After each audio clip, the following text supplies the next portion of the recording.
I still remember the exact second my hands started shaking. Not because the room was cold, not because the Christmas lights were too bright, but because everyone I knew was watching me, and I was about to sign my marriage away. The ballroom was dressed like a postcard. Gold ribbons, fake snow on the windows, soft music floating above laughter. People held glasses, took photos, hugged like nothing the world could ever break. And then there was me, standing at a long table near the stage, a pen pressed into my palm like a weapon. My wife, Lena, sat across from me, perfectly still. Her red dress fit her like a final goodbye. Her face was calm, too calm, like she had already walked away weeks ago, and tonight was just paperwork. My friends formed a half circle behind me, whispering, "Just sign it," someone said under their breath. "He made his choices," another voice replied. I wanted to turn around and scream, "What choices? What did I do that's so unforgivable?" But my throat wouldn't work. My chest felt packed with stones. On the top page, in bold letters, were the words I never thought I'd see attached to my name. Divorce Settlement Agreement. I looked at Lena's hands. No ring, no tremble, no tears. I tried to catch her eyes, just for a second, begging for something familiar, a crack in the mask, a hint that this was a nightmare. She didn't give me any of that. Instead, she slid the papers closer and said, quietly, politely like we were strangers in a bank, "Please, Ethan, don't make this harder." And that's when my pride finally died. I felt tears push up like they'd been waiting all night. I hated that people could see it. I hated that my voice broke when I whispered, "Was any of it real?" Lena's lips tightened like she was holding something back, but her answer was cold. It was, "Until it wasn't." The pen hovered over the line with my name printed underneath. I could hear the Christmas music still playing, like the world was mocking me. I could hear cameras clicking. I could feel everyone's eyes on my pain like it was part of the entertainment. And the worst part? I truly believed she had betrayed me. So I signed. My tears fell on the paper, leaving little dark marks. I didn't even wipe them. What was the point? I pushed the pen away like it burned. The room exhaled. A few people nodded, satisfied, as if justice had been served. Lena stood up, took the papers, and turned to leave. And as she passed me, her perfume brushed my face, warm vanilla and something sharp underneath. Then, so softly I almost missed it, she said one sentence without looking at me, "Don't leave after midnight." My heart stuttered. Midnight? I wanted to grab her arm, demand answers, beg her to stop playing games with what was left of me. But she was already walking away, disappearing into the crowd like I was nothing. I stood there under the Christmas lights, divorce in front of everyone, and completely unaware of the truth that was about to explode. Because that night wasn't just a party. It was a trap, and I had just signed my name right into it. If you told me a year before that night that Lena and I would end up signing divorce papers at a Christmas party, I would have laughed right in your face. We weren't perfect, but we were solid. I met Lena in the most normal way possible, at a small coffee shop near my office. I was tired, stressed, and staring at my laptop like it had personally insulted me. She was behind me in line, and when the barista asked for my name, I said, "Ethan," but my voice came out so dead that she laughed. Not a mean laugh, a warm one. "Rough day?" she asked. I turned around, ready to be annoyed, and then I saw her eyes. Soft, curious, like she actually cared. I don't know how to explain it, but some people feel familiar the moment you meet them, like you've already had 1,000 conversations in another life. That was Lena. We talked for 10 minutes, then 20. Then the barista had to politely tell us we were blocking the line. 2 years later, we were married. The first few years were the kind you don't post about because you're too busy living them.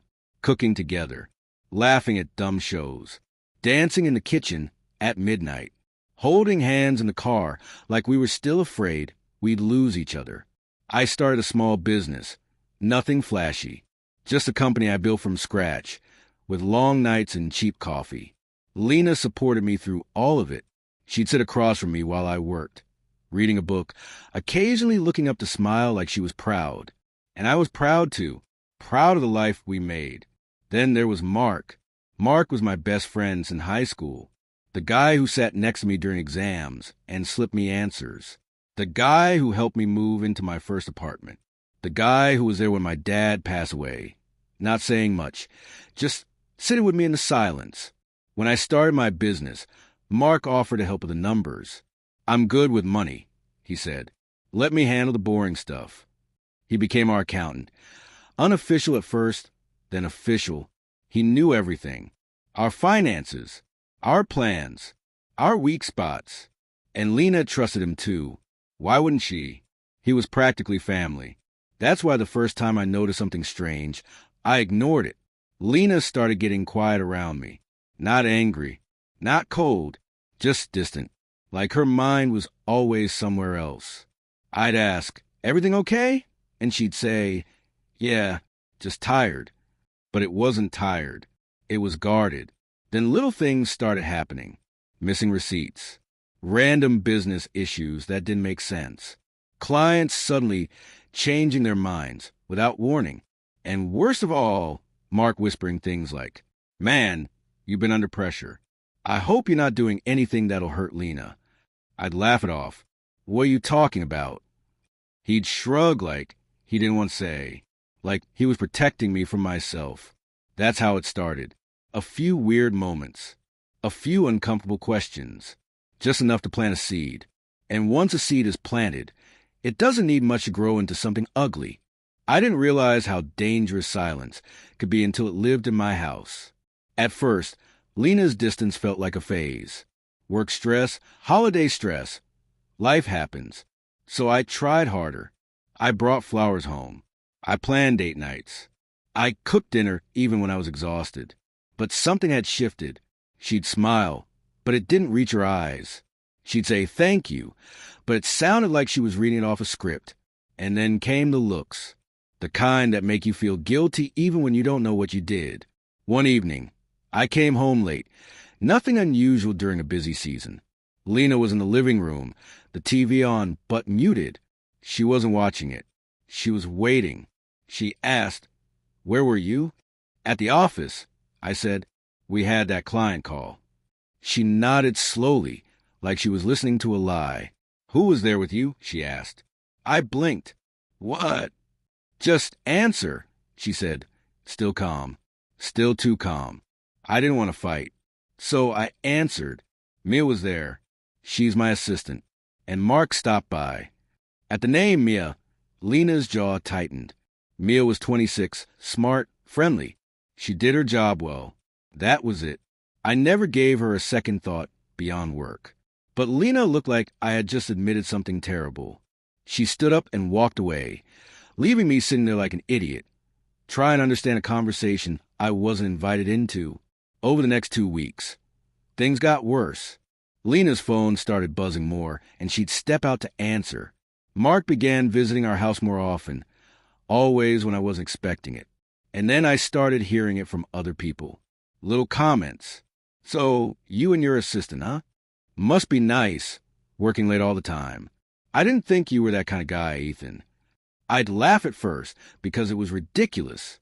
But after the 5th time, I stopped laughing. I confronted Mark at the office. "Why are people saying stuff about me and Mia?" Mark leaned back in his chair, acting uncomfortable. "I didn't want to be the one to tell you." My stomach dropped. "Tell me what?" He hesitated like he was doing me a favor. "Lena's been asking around. She thinks you're having an affair." An affair? The word hit me like a slap. I stood there, stunned. "That's insane." Mark nodded. "I know, but she's emotional lately, and you've been distant with work. People talk." I left that office burning with anger and fear. At home, I tried to talk to Lena. "Do you think I'm cheating?" She didn't answer right away. She just stared at me. Then she said, "I think you're hiding something." "I'm hiding stress." I snapped. "I'm hiding how hard it is to keep the business alive. I'm hiding how tired I am." Her eyes watered, but she didn't cry. "That's not what I mean." "What do you mean, Lena?" I begged. She shook her head. "If you don't know, that says everything." And that's when I realized something terrifying. She wasn't just suspicious. She was convinced. And someone, somewhere, was feeding her that certainty. I just didn't know who. Not yet. The first time Lena mentioned divorce, I actually laughed. Not because it was funny, but because my brain refused to accept it. We were sitting at the kitchen table, the same table where we ate pancakes on Sundays and planned vacations we never took. She had a folder in front of her. Thick, neat, prepared. She slid it across the table like she was sliding me a bill. I spoke to a lawyer, she said. I stared at her. A lawyer for what? Her voice didn't shake. For us. I opened the folder. I saw my name. I saw our address. I saw terms and percentages and dates. I felt like I was reading a stranger's life. Lena, I whispered, what is this? Her eyes finally got glossy, but she didn't break. I can't do this anymore, she said. I can't live with lies. I stood up so fast my chair scraped the floor. What lies? I haven't done anything. She flinched like my voice hurt her. Don't yell. I've heard enough. I wanted to grab her shoulders, make her look at me, force her to remember who I was. But I didn't. I just stood there, helpless. Then she said something that shattered my chest. I know about Mia. I froze. Mia? My assistant? Lena's laugh was bitter. Don't play dumb. I'm not. I shouted. Then I caught myself and lowered my voice. Lena, I swear on everything, there's nothing. She's just an employee. She stared at me like she was watching a man drown. Then explain this, she said, pulling out her phone. She showed me a photo. It was me, outside the office, standing next to Mia. The angle was perfect, like a movie still. It looked like I was holding her hand. But I remembered that moment. I wasn't holding her hand. I was handing her a folder. A folder. That's it. Yet the photo told a different story.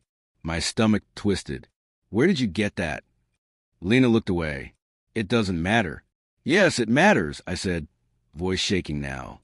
Who is sending you the stuff? Her silence answered in the worst way. She didn't want to tell me. Or she couldn't. That night, I slept on the couch. Not because I wanted to, but because when I tried to go into our bedroom, Lena locked the door.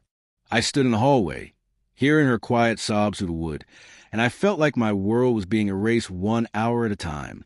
The next day, Mark called me. I heard you and Lena had a talk. He said gently like he was my therapist. Man, I'm sorry. I swallowed hard. Did you know she thought I was cheating? There was a pause. Too long. Then Mark sighed. Ethan, I didn't want to say anything. But yeah, she came to me.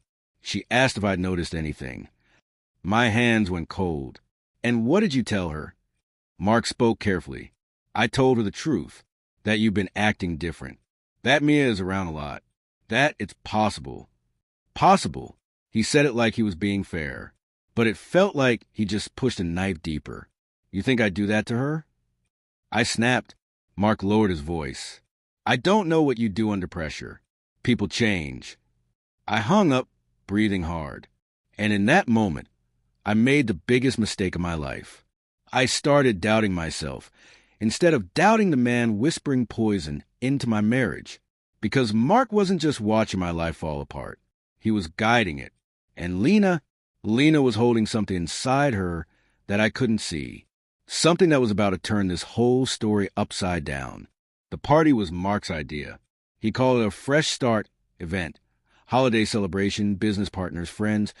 One last night to end the year right. Lena said she wanted to go. That alone shocked me, because she hadn't wanted to do anything with me for weeks. So I took it as hope. I thought, maybe she's calming down. Maybe we can talk. Maybe Christmas will soften her heart. I was so desperate for that idea that I ignored every warning sign. When we arrived, the room felt too loud, too bright, too full of people who knew something I didn't. Mark greeted us at the door like a king welcoming guests. He hugged Lena first. A little too long. Then he patted my shoulder. Glad you came, man. Lena didn't hold my hand. She walked slightly ahead of me, like she didn't want anyone thinking we were together. That hurt more than I expected. I tried to talk to her near the drinks table. Can we just have 5 minutes alone? She didn't look at me. Not tonight. Why? Her eyes flicked up sharp. Because tonight is the end. My mouth went dry. What does that mean? Before she could answer, Mark appeared like he had been watching. Everything okay? He asked, smiling too wide. Lena nodded. Yes, it's time. Time. That word again. Mark clapped his hands, calling for attention. People moved closer to the stage, curious. The band lowered their music. The room quieted like something important was about to happen. Mark stepped up with a microphone. All right, everyone, he said, cheerful. Before we do the gift exchange, we got a special moment. My stomach tightened. Mark looked directly at me, then at Lena. Sometimes, he continued, the holidays remind us what matters most. Truth, family, respect. People nodded like they were listening to a speech. Then Mark said, loud enough for everyone, tonight, Ethan and Lena have something to share. The room turned toward us. My heart slammed against my ribs. Lena walked to the table near the stage. She opened her folder. The same folder. She pulled out the divorce papers. A wave of whispers spread like fire. I stood frozen, heat flooding my face. Lena's voice was steady. I won't do this quietly. I won't be the woman who smiles through humiliation. Humiliation? I looked around. People were staring at me like they already judged me. I wanted to scream. I didn't do anything, but my voice wouldn't come. Mark leaned down and placed a pen in my hand. He whispered, do the right thing, make it clean. I looked at Lena. Please, not like this. Her face flickered for half a second. Something like pain, something like conflict. Then it vanished. Sign, she said. My body felt heavy. My eyes burned. I felt tears spill before I could stop them. I hated how weak I looked, but I was exhausted. From fighting, from begging, from being accused of something I didn't understand. So I signed, and as the pen scraped across the paper, the room felt satisfied, like they had been waiting for my punishment. Lena took the papers, turned away, and right then, as she passed me, she said it again, soft as a secret. Don't leave after midnight. I stared at her back, confused, broken, and humiliated. Midnight was in 40 minutes, and I had no idea that the real show hadn't even started. I spent those 40 minutes like a ghost. People avoided me, or they stared too long. Some looked pleased, like my pain confirmed their opinions about men like me. Mark moved through the crowd like a hero, like he protected Lena from some monster. He even came over once, holding 2 drinks. Here, he said, handing me one. You did the right thing. I stared at him, my hands still trembling. Why did you make it public? He sighed like I was the unreasonable one. So she can move on, so you can't twist the story later. The story? I whispered. Mark, I didn't cheat. He leaned in, voice low. Ethan, stop. Everyone knows. I felt my stomach drop. Everyone knows. I looked around the room, seeing it clearly now. The whispers, the glances, the quiet judgment. This wasn't just Lena leaving me. This was my reputation getting buried under Christmas decorations. I stumbled out to the balcony for air. The city below glittered with lights. Car horns in the distance. Snow falling lightly like the universe was trying to be poetic. I wiped my face, angry at my own tears. Then my phone buzzed. A message from an unknown number. Look in your jacket pocket. Now. My blood ran cold. I reached into my pocket and felt paper. A small note, folded tight. Inside it read, I'm sorry. Trust me. Stay until midnight. L. My heart stopped. Lena wrote that? Why would she ask for trust after what she just did to me? I looked back through the glass doors into the party. Lena was across the room, speaking to someone near the stage. Mark stood close to her, smiling, confident. Then Lena glanced up. Her eyes met mine. For the first time in weeks, her mask cracked, just for a second. And in that second, I saw it. Fear. Not fear of me. Fear of him. My chest tightened. At 11:59, Mark took the stage again. "All right," he called out cheerful. "Time for our final holiday toast." People cheered.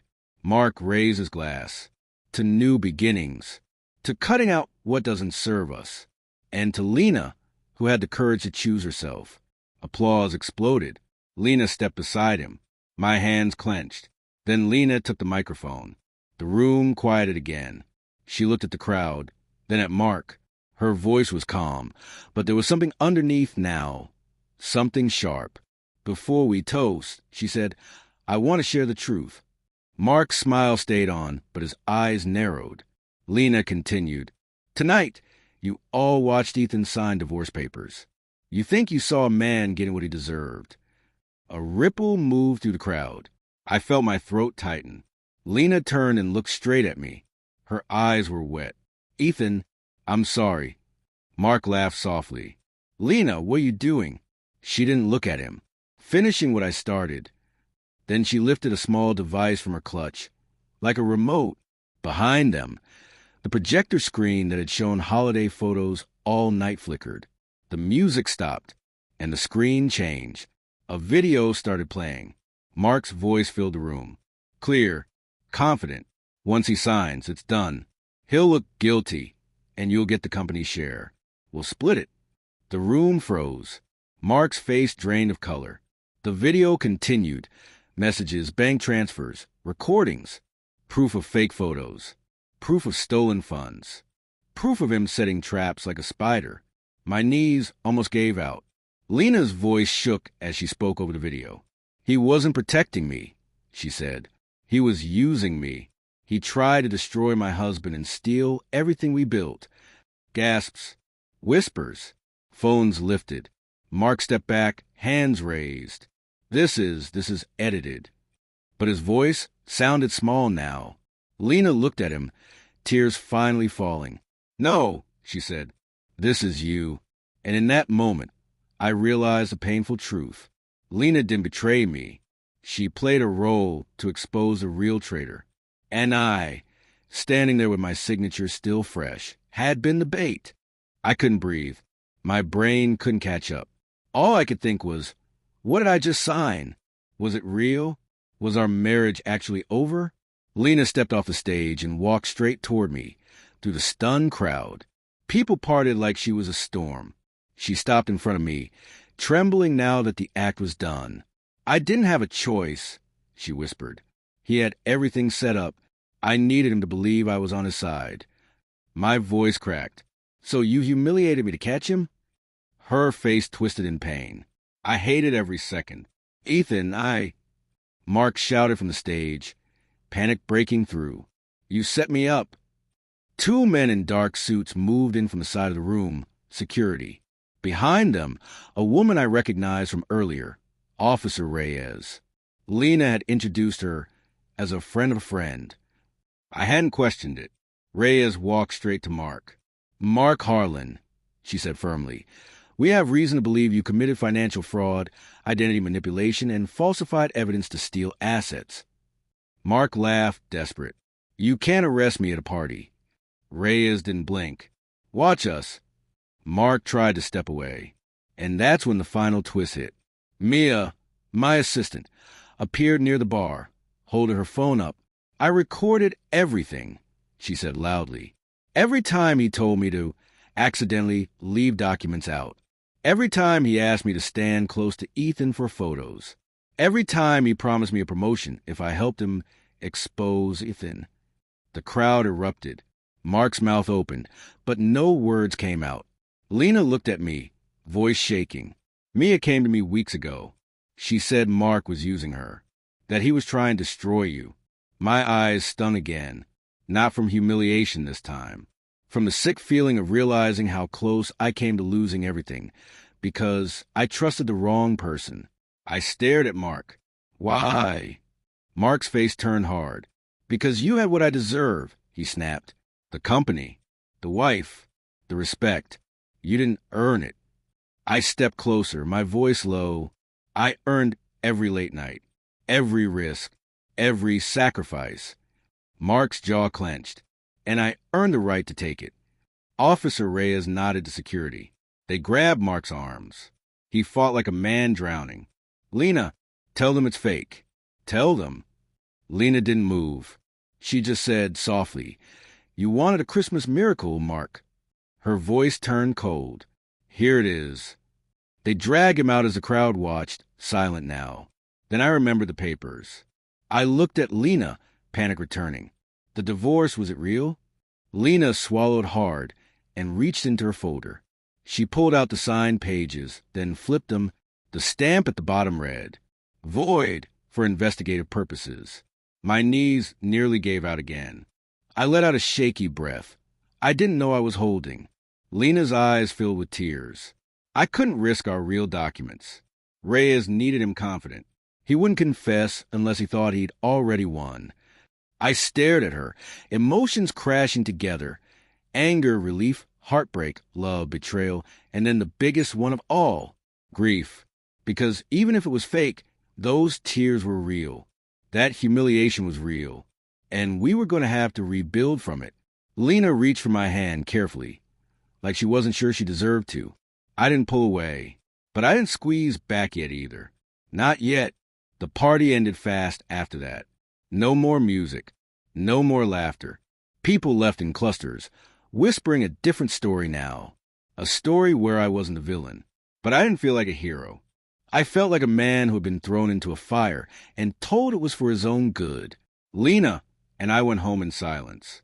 The car ride felt longer than our entire marriage.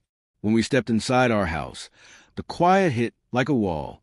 The Christmas tree glowed in the corner, warm, innocent, like it had no idea what happened tonight. Lena stood by the doorway, arms wrapped around herself. "I know you're angry," she said. I let out a shaky laugh. Angry doesn't even cover it. Her eyes dropped. "I wanted to tell you. So many times. But Mark," he had leverage. I froze. Leverage? Lena's voice broke. "He was moving money from your business. He was making it look like you were the one doing it.